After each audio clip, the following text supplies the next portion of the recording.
मन में था। नई सपा और नई सपा की जो ये अवधारणा आई, वहाँ पुरानी समाजवाद और समाजवादी पार्टी दोनों की तिलांजलि दे दी गई। यहाँ पे कहीं किसी भी आधार पे किसी गरीब, शोषित, वंचित या कार्यकर्ताओं का सम्मान नहीं रह गया। यहाँ चाटकारों और क्रीमी लेयर के लोगों का और ऐसे लोग जो जन्महीन थे, जिनका जनता से कोई सेवा से कोई सरोकार नहीं था, ऐसे लोगों को प्रमुखता दिया जाना चाहिए। पहले सपा का दामन छोड़ दिया, ऐसा क्या हुआ कि 17 लोग एक साथ जो है कि भाजपा में शामिल हो गए?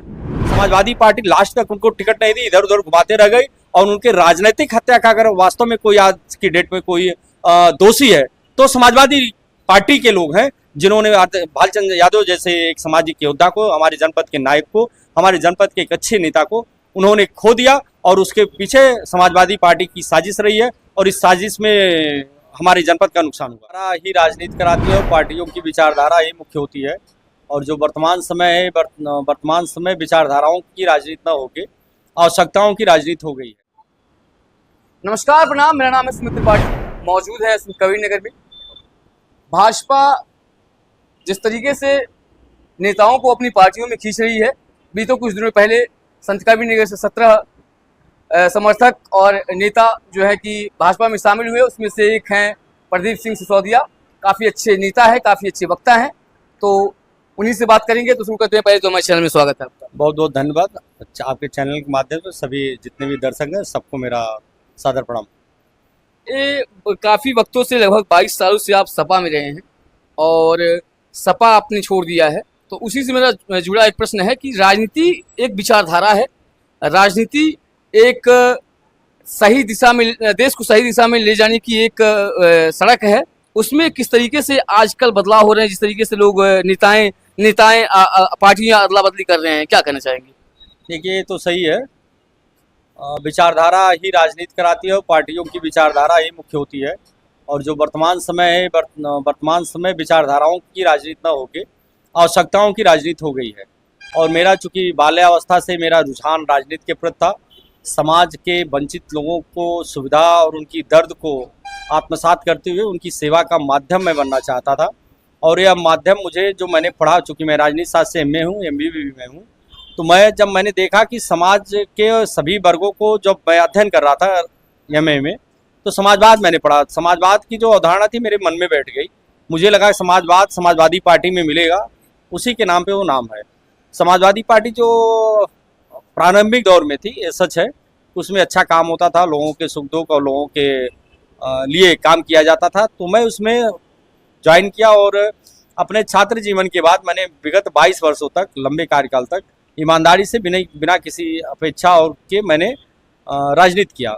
लेकिन मुझे लगा जिस समाजवाद मेरे हृदय में, वो समाजवाद प्रभु श्री राम के राम राज्य का अवधारणा मेरे मन में है, जहाँ सबके साथ एक समान व्यवहार और सबके साथ एक समान अधिकार, सबको और उनकी रक्षा और सुरक्षा की जिम्मेदारी उठाई जाती है, वह समाजवाद मेरे मन में था।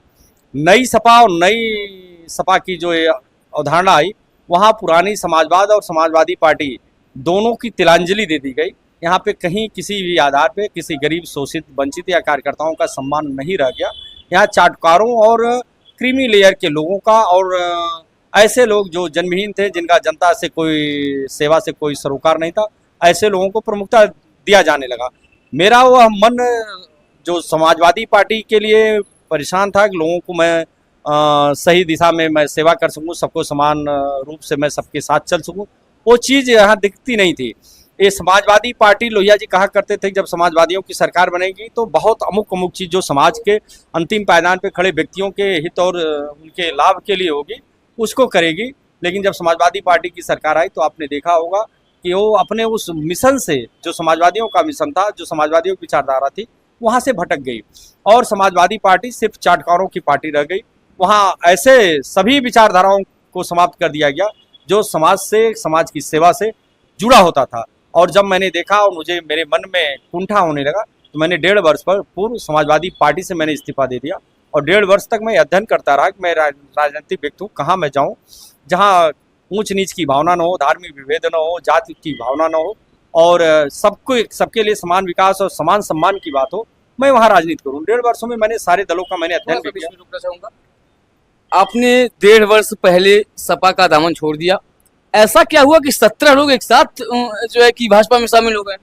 देखिए मेरे साथ कोई शामिल नहीं हुआ था। नहीं, आप पहले थोड़ा हो गए और बाकी लोग मैं किसी और के विचारधारा को मेरी वजह से कोई नहीं हुआ। आप सब लोग एक ही पार्टी नहीं में हैं, नहीं, बहुत सारे लोग शामिल हो रहे हैं मोदी और योगी जी की विचारधारा से प्रभावित होकर। मेरी विचारधारा से कोई नहीं आया। बहुत सारे लोग ऐसे में जो अवसरवादी लोग होंगे, जो अपने अवसर की तलाश में और अपने लाभ और हानि के लिए आते होंगे। मैं विचारधारा की वजह से आया। मोदी और योगी जी की जो विचारधारा, जो डबल इंजन की सरकार है, जो बहुबेटियों को सम्मान, सबको साथ, सबको न्याय और सबके साथ काम कर रहे हैं, अपराध शून्य जो उन्होंने उत्तर प्रदेश और देश की व्यवस्था को भ्रष्टाचार मुक्त बनाने का उन्होंने संकल्प लिया, एक कहीं न कहीं राम राज्य की उस अवधारणा को दर्शाता है जो मेरे हृदय में था। इसलिए मैंने समाजवादी उस अंतर्मन से जो राम का समाजवाद था उसको पूरा करने के लिए मैंने भारतीय जनता पार्टी ज्वाइन की। ठीक है, थोड़ा सा आएंगे परवीन निषाद पे। परवीन निषाद का क्या माहौल लग रहा है? क्योंकि जहां तक मेरी ग्राउंड रिपोर्टिंग रही है, लोगों ने कहा है कि कई तो ऐसे हैं जो कह रहे हैं कि भाजपा से हमें प्रेम है, पर पर्टिकुलर जो है कैंडिडेट से हमें मतलब कोई प्रेम नहीं है, हम चाहते हैं कि वो न जीते। देखिए कोई नहीं कहेगा कि प्रवीण निषाद न जीते। लोग ये जरूर आपसे कहते मिलेंगे कि मैंने प्रवीण निषाद को देखा नहीं या मैं मिल नहीं पाया, तो उसके पीछे एक धारणा है। देखिए प्रवीण निषाद जी जब यहाँ एमपी हुए तो एमपी होने के तत्काल बाद देखे होंगे 2 से 2.5 साल कोविड में चला गया, आधा कार्यकाल कोविड में चला गया, जब कोई किसी से नहीं मिल पाया। उसके बाद उनके कुछ स्वास्थ्य भी खराब थे जिसकी वजह से थोड़ा उस समय कम दे पाए। लेकिन प्रवीण निषाद कभी भी उस रूप में नहीं इस जनपद में आए कि कभी उन्होंने किसी की जमीन कब्जा कर ली हो, किसी व्यभिचारी भ्रष्टाचारी को उन्होंने संरक्षण दिया हो, किसी गुंडे को संरक्षण दिया हो, किसी कतली को संरक्षण दिया हो, किसी के ऊपर बम फेंकवा दिए हो, किसी को खम्भे में बदवाग मरवाए हो, किसी माफिया को संरक्षण देके किसी के साथ अन्याय किए हो, किसी गरीब की बात न सुने हो, कभी ऐसा नहीं रहा। कोई अपनी बात कितनी भी तल्ख लहजे में हो, किसी भी रूप में अपनी शिकायत हो, कैसे भी जाके प्रवीण निषाद से किया हो, प्रवीण निषाद उसको जेल भिजवाने का काम नहीं किया, उसको स्वीकार किया और उनका काम किए। मुझे लगता है मेरे राजनीतिक जीवन में इससे पढ़ा लिखा और इससे सौम्य स्वभाव का सांसद दूसरा नहीं मिला था। और रही बात उनके जीतने की, तो जीत और हार की जो समीक्षा होती है सरकारों पर होती है। मोदी जी और योगी जी के डबल इंजन की सरकार की जो कार्यकाल है, उन कार्यकालों का रिपोर्ट कार्ड ही साबित होगा। उनके कार्यों की समीक्षा जनता कर रही है। तो लोग जैसे आप ही ने कहा कि हमें भारतीय जनता पार्टी से कोई दुराव नहीं है, लेकिन प्रवीण जी नहीं आए इसलिए उन्हें कष्ट है, तो वोट तो भारतीय जनता पार्टी को ही लोग दे रहे हैं। एक बार फिर मोदी जी को तीसरी बार प्रधानमंत्री बनाने के लिए लोग एक बार फिर कमल के फूल के साथ हैं और प्रवीण निषाद भारी मतों से जीतेंगे। ठीक है, थोड़ा सा और पीछे चलेंगे। इस राज्य की बात की जाए तो जितना अखिलेश ने काम किया है उतना योगी आदित्यनाथ ने काम नहीं किया है, ऐसा जनता का आरोप है। देखिए जनता के आरोप नहीं है, यह विपक्षियों का एक मुद्दा है कि अखिलेश ने काम किया अखिलेश जी ने विकास का, ठीक है, लेकिन उसके सापेक्ष जनता को क्या मिला? बहुत सारी परिस्थितियां ऐसी रही हैं जहां पे बहुत लोगों के साथ अन्याय भी हुआ, बहुत गुंडों को भी संरक्षण कुछ मिला और भी बहुत सारी स्थितियां बनी रही। आप देखेंगे बहुत सारे ऐसे मुद्दे थे जिन मुद्दों को विपक्ष कांग्रेस हो या जो भी दल रही हो, अपने वोट की राजनीति के लिए जात और धर्म के नाम पे बांट के उनको लटका के और बेवकूफ़ बना के काम करती नहीं। लेकिन आप 5 साल के योगी जी के कार्यकाल को देखे होंगे, किसी के साथ अन्याय नहीं हुआ, कोई भी भारतीय जनता पार्टी का कार्यकर्ता नेता ऐसा नहीं रहा होगा जो अपने दल और अपने पद और प्रतिष्ठा का दुरुपयोग करते हुए किसी के साथ अन्याय किया होगा। जो योजनाएं हैं वो योजनाएं बहुत न्यायपूर्ण तरीके से, बहुत सिस्टमेटिक ढंग से सबके पास जा रहा है। उसमें किसी के ऊपर ऐसा आरोप नहीं लगाया जा सकता है कि कोई आदमी अपने चहेते को कोई नेता दे दिया या किसी को चाहा उसको न जा पाए तो उसको न हो।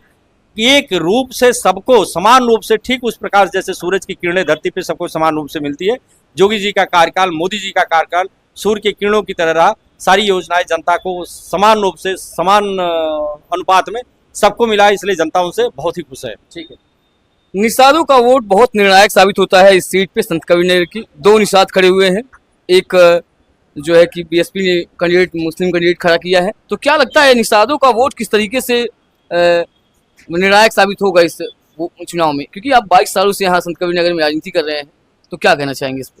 देखिए सारे वोटों का समीकरण जात और धर्म के आधार पर नहीं होता है। आप पिछली बार देखे होंगे सपा और बसपा का गठबंधन था और भारतीय जनता पार्टी से प्रवीण निषाद जी लड़े थे और एक अच्छे अंतराल से चुनाव जीत गए। अगर उस गठबंधन के जातीय आंकड़ों को आप देखें तो समाजवादी पार्टी कम से कम 5 लाख वोटों से उसको गठबंधन को, बसपा गठबंधन को जीतना चाहिए था। कुशल जी जैसा एक राजनीतिक महारथी व्यक्ति जिसके पास संसाधन और लोगों की कमी नहीं थी, गठबंधन के नाम पे समाज के लोग नारा देते थे। 85% लोगों का गठबंधन था, कहते थे इससे 15% फॉरवर्ड उनके साथ हैं। उस 15% के बाद भी अगर क्या आपको लगता है कि उसमें अनुसूचित, दलित, पिछड़े, अति पिछड़े, सामान्य तो मानते ही हैं कि आप भाजपा के, अगर उन्हें दिए होते क्या पिछली बार प्रवीण निषाद जीते होते? आज तो गठबंधन भी नहीं है, गठबंधन टूट गया, बसपा अलग लड़ रही है, सपा अलग लड़ रही है, भाजपा अलग लड़ रही है, तो आपको कहाँ दिखता है कि प्रवीण निषाद कमजोर है? अखिलेश यादव पीडीए को साथ लेके चल रहे हैं, तो क्या नहीं जीत पाएंगे क्या? देखिए, अखिलेश यादव जी पीडीए बनाए, पीडीए में उन्होंने सबसे पहले अगड़ों को उन्होंने छाड़ दिया, 33% अगड़ों को। पिछड़ों की बात वो करते हैं, लेकिन मुझे लगता है इतना अन्याय हो रहा है पिछड़ों के साथ समाजवादी पार्टी में। पूरे प्रदेश में एक भी यादव को टिकट नहीं दिया गया। सारे यादव ईमानदारी से समाजवादी पार्टी को वोट करते हैं। 5 टिकट दिया गया, 5 अपने कुनबे को उन्होंने दिया, अपने लड़े, अपनी पत्नी को लड़ा दिए, अपने भतीजे को लड़ा दिए, अब भाई, चचेरे भाई को लड़ा दिए। मुझे लगता है अगर उनके पास, उनके परिवार में 80 लोग हों तो उत्तर प्रदेश की 80 सीटों को अपने परिवार के लोग लड़ाएंगे। इतना अन्याय पिछड़ों के साथ, कहीं पिछड़ों को टिकट नहीं दिया गया। जो लोग दूसरे दलों से आए उन पर उन्होंने भरोसा व्यक्त किया, और यादवों के साथ और अल्पसंख्यकों के साथ, जो मुस्लिम उनका कोर वोटर है, उनके साथ बहुत अत्याचार हुआ। और वो लोग आज बोलने के लिए विवश हैं कि आप पीडीए बना के उसके बाद भी यादवों को टिकट नहीं दिया गया। और दूसरी एक और मैं बात आपके सामने रखना चाहता हूँ, जो पिछड़ों के आधार पर मैं श्रद्धांजलि देते हुए आदरणीय भालचंद यादव जी को, जो हमारे जनपद के नायक थे, सामाजिक योद्धा थे और एक अच्छे नेता थे, जो देश, जो इस जिले की भलाई के लिए लड़ा करते थे। मैं पूछता हूँ आदरणीय अखिलेश जी से या उन समाजवादियों से जो आज बाहरी और लोकल के मुद्दे को उठाते हैं, जब भालचंद जी समाजवादी में जब उनका टिकट कटा तो आखिर कहाँ के किस व्यक्ति को टिकट दिया गया? समाजवादियों ने उस समय जो परंपरा डाली बाहरी लोगों को लाने की, ये परंपरा तो समाजवादियों को डाली हुई थी। और भालचंद जी का जो जीवन रहा है लोगों के लिए रहा। समाजवादी पार्टी लास्ट तक उनको टिकट नहीं दी, इधर उधर घुमाते रह गई। और उनके राजनीतिक हत्या का अगर वास्तव में कोई आज की डेट में कोई दोषी है तो समाजवादी पार्टी के लोग हैं, जिन्होंने भालचंद यादव जैसे एक सामाजिक योद्धा को, हमारे जनपद के नायक को, हमारे जनपद के एक अच्छे नेता को उन्होंने खो दिया। और उसके पीछे समाजवादी पार्टी की साजिश रही है, और इस साजिश में हमारे जनपद का नुकसान हुआ। यहाँ के नेता इतनी दमदार नहीं है क्या जो कि सांसद बन पाए? क्योंकि आप देख लीजिए, कुशल तिवारी हो गए, प्रवीण निषाद हो गए, शरद तिवारी हो गए, सारे बाहरी आके यहाँ पे सांसद बनते हैं। कोई जिले का नेता ही नहीं है जो सांसद पद का उम्मीदवार हो पाए। देखिए, परंपरा तो समाजवादियों ने ही डाली थी। और हम रही बात हमारे जनपद के दमदारी की, तो एक समय ऐसा था, आदरणीय भालचंद यादव जी यहाँ से सांसद थे, और माझी जी अम्बेडकर नगर से थे, और एक दूसरा सांसद लालमणि जी बस्ती से थे। हमारे ही जनपद के एक ही ब्लॉक के 3 लोग 3 जनपदों से सांसद थे। ये परंपरा जो पड़ी कि बाहरी के नाम पे, ये समाजवादी पार्टी के लोगों ने डाला था। पिछली बार ये बाहरी का मुद्दा प्रवीण निषाद के साथ बहुत मुखर था, हम लोग भी बाहरी के नाम पे उनका विरोध करते थे। लेकिन मैंने देखा कि संसदीय कार्यकाल में बिना किसी प्रतिशोधात्मक विचारधारा के, सहयोगात्मक विचारधारा के साथ, एक पढ़ा लिखा नौजवान जो आप तो यहीं बस गया, अपना घर परिवार भी बसा लिया, 5 वर्षों तक उसका जो रिपोर्ट कार्ड रहा है बहुत ही अच्छा रहा। चाहूंगा, जय चौबे एक विपक्ष के अच्छे नेता माने जाते थे, भालचंद के बाद उनका नाम आता था, वो भी जाके फिर अब भाजपा ज्वाइन कर ली और अब साथ दे रहे हैं प्रवीण निषाद का। देखिए, वो भी एक अच्छे नेता थे, हो सकते थे तो वो सांसद भी बन जाते, पर टिकट नहीं मिला, भाजपा को ज्वाइन कर लिए। देखिए, आदरणीय जय चौबे जी एक मजे हुए खिलाड़ी है, और इसका जवाब वही ज़्यादा अच्छी तरीके से देंगे कि उन्होंने क्यों कहा। जय भैया की विषय पे मेरी कोई टिप्पणी नहीं है। अच्छा, 22 सालों से आप रहे, आपको कोई टिकट नहीं मिला, बस एक आखिरी सवाल है, क्यों नहीं मिला, इसका उत्तर दीजिए आप। मैं उनके जाति फ्रेम में फिट नहीं बैठ रहा था। मैं क्षत्रिय परिवार से था, और जब योगी आदित्यनाथ जी मुख्यमंत्री बने उत्तर प्रदेश के, तो उनको लगा समाजवादी पार्टी के लोगों को कि क्षत्रिय हैं, और क्षत्रियों से उन लोगों ने एक दूरी बनाई, और एक स्ट्रेटजी के तहत क्षत्रिय विरोध का कार्ड खेला। पूरे प्रदेश में उन्होंने क्षत्रियों को कोई भी जितने अच्छे लोग थे उन साजिशन गठबंधन में उन सीटों पे बसपा को दे दिया, या तो उनको टिकट नहीं दिया। और आज की डेट में वही स्थिति है, पीडीए बना के उन्होंने सारे सवर्णों को बाहर कर दिया। तो मैं जिस जगह था वहाँ एक दूषित मानसिकता का मैं शिकार हो गया, जहाँ मैं 22 वर्षों तक एक कार्यकर्ता नहीं बन पाया, सिर्फ वो हमें छत्री के रूप में देखे। और मुझे गर्व है कि मैं छत्री हूँ, और छत्री होने में मेरा कहीं से कोई ऐसा विषय नहीं था कि मैं कार्यकर्ता के रूप में उनके पास फिट नहीं था। मैं तो उस कुल और वंश का हूँ जो देशभक्तों के नाम पे, राणा प्रताप के नाम पे जाना जाता है। हमारी पिछली सारी पीढ़ियाँ आज तक इस देश की सेवा के लिए और इस समाज की सेवा के लिए अपने प्राणों की आहुति दी है, और मैं धन्य मानता हूँ अपने आप को। मैं उस परिवार से हूँ जिस जाति में देवता भी बार बार जन्म लेने को विवश होता है। मैं उस कुल खानदान से हूं, मैं अपना नसीब लेके पैदा हुआ, मेरा नसीब कोई नहीं बना पाएगा।